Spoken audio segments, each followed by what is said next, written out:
Today's guest is someone who has explored simple ways how we can shape our long-term health. Dr. Ferghal Armstrong is an addiction medical and lifestyle specialist at Turning Point in Box Hill. He'll help us unpack why prolonged sitting is far more harmful than most of us realise. We'll talk about how something as straightforward as standing for short bursts can start reversing those effects.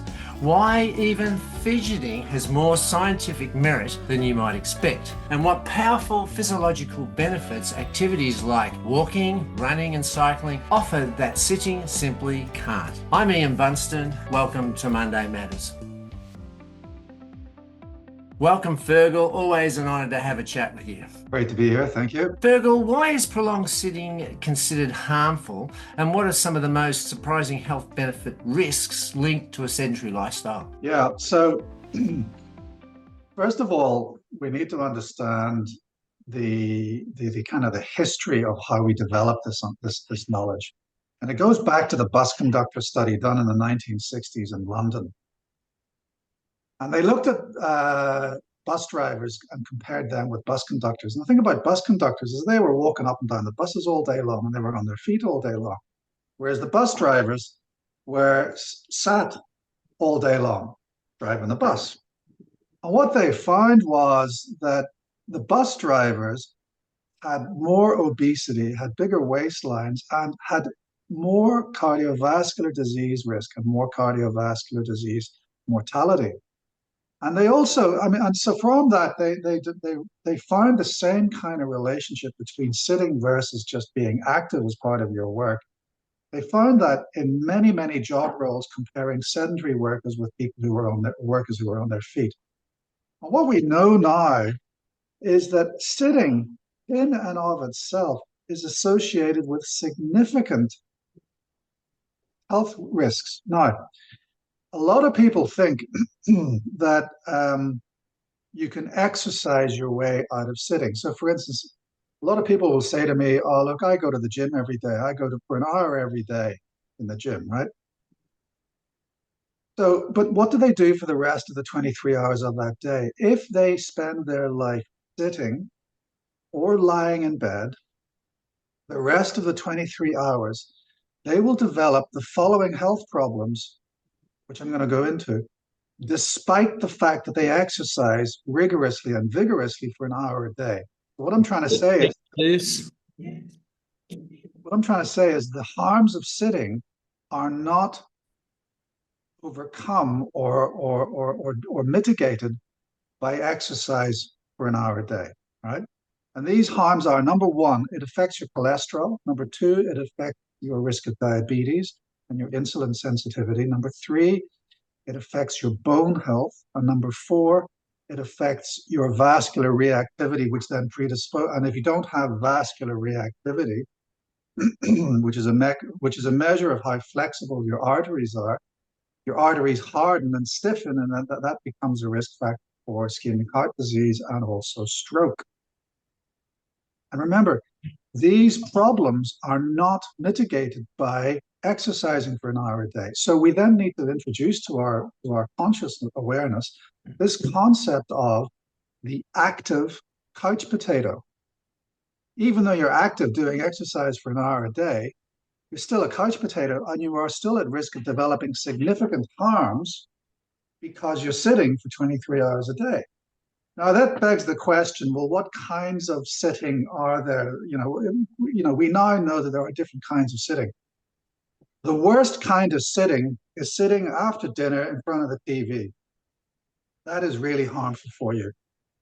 The least harmful kind of sitting is sitting in front of a computer at work. Because think about it, when you're at work, you're getting up and down, you're walking to the photocopier, you're walking to the water cooler, you're walking to see the guy next door in the next cubicle or the next office. So your sitting is interrupted, whereas television viewing after dinner, you're basically paralyzed, comatose, doing absolutely nothing. And that has been found and proven to be the most harmful type of sitting. And moreover, sitting extends into therapeutic engagement, or the harms of sitting extends into therapeutic engagement. So when you have a heart attack, heaven forbid anyone has a heart attack, but when people have heart attacks, one of the things they have to engage in is cardiac rehabilitation. If you spend all your time sitting, despite the fact that you've gone to cardiac rehab 3 times a week, your risk of mortality or your risk of developing a second heart attack, even though you've been to cardiac rehab, that risk is still high because you have been sitting the rest of the time at home. Right? So the harms of sitting overwhelm the benefits of exercise if you don't break it up, which then gives us a clue for what we need to do. So the way we overcome the harms of sitting is we have movement snacks, right? Even if you can manage every 20 minutes to stand up and do 30 to 60 seconds of walking during the times that you're sitting, if you can manage that, then you dramatically reduce your risk of developing insulin resistance diabetes. To overcome the long-term health effects and the mortality risk associated with prolonged sitting, however, you actually need to do at least an hour of activity a day. Now, that doesn't mean going to the gym for an hour. That means an hour a day at least of movement snack, doing some gardening, walking to the shops, parking further away from your office and walking from the car park or where you park the car to the office.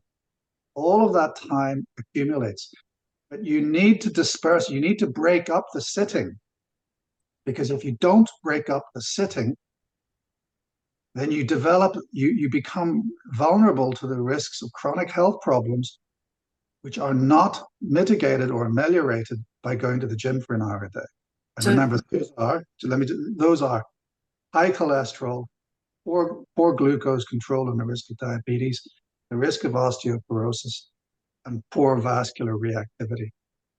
so Fergal, you're making me feel better the fact that I'm standing at the moment, but I'm overwhelmed by all of the negative things I've I'm said. sitting. Yes. Then how does standing, what's going on physiologically, even for these short intervals throughout the day, to counteract the negative effects of So sitting? the key thing about any kind of movement is to activate muscles. Muscles are very, very active from a metabolic point of view. And getting up and standing activates muscles, which then has downstream biochemical changes, which then mitigate the risk of metabolic disease, the poor cholesterol issues, the glucose issues.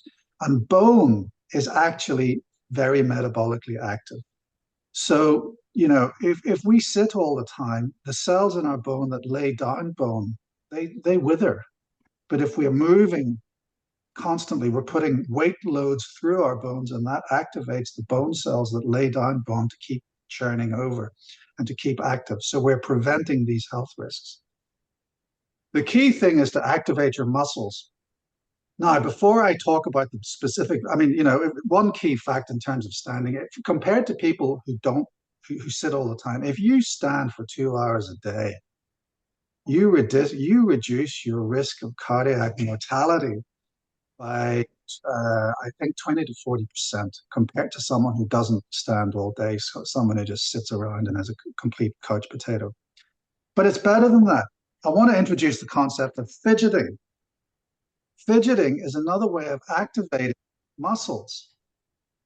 And so, when I was a kid, I was told, sit still and don't fidget at school. Well, that's just completely the wrong advice. It's very healthy to fidget. Fidgeting actually is a way that we regulate our overall energy balance. So not only when we fidget do we develop or accrue the benefits of activating our muscles, but we can also manage our weight. So if you're trying to lose weight, if you fidget all day, you can actually burn up to an additional 2,000 calories per day.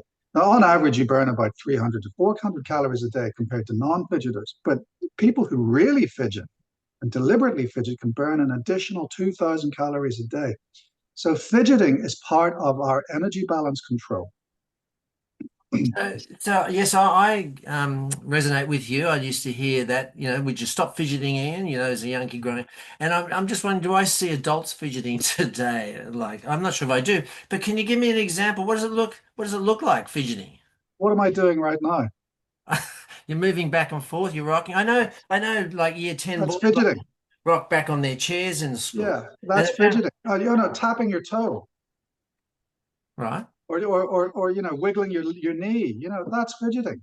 Any kind of movement that activates a muscle group is fidgeting. Yeah. Okay.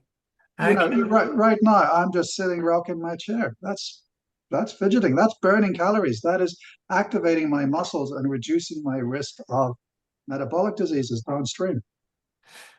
So, without getting too sidetracked, someone sitting on the desk next to you, if they're tapping away, or they're got a pencil, they're tapping. Is that's fidgeting, but it can be. That's fidgeting. That's fidgeting. And as my wife says, it might be fidgeting, but it's also annoying.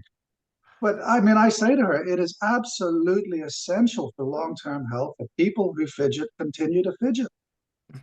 So you've now got the good argument if someone says, "Look, that's annoying," and you counter by saying, "Actually, you don't realize the health benefits of this. You Yes, get into yes, fidgeting."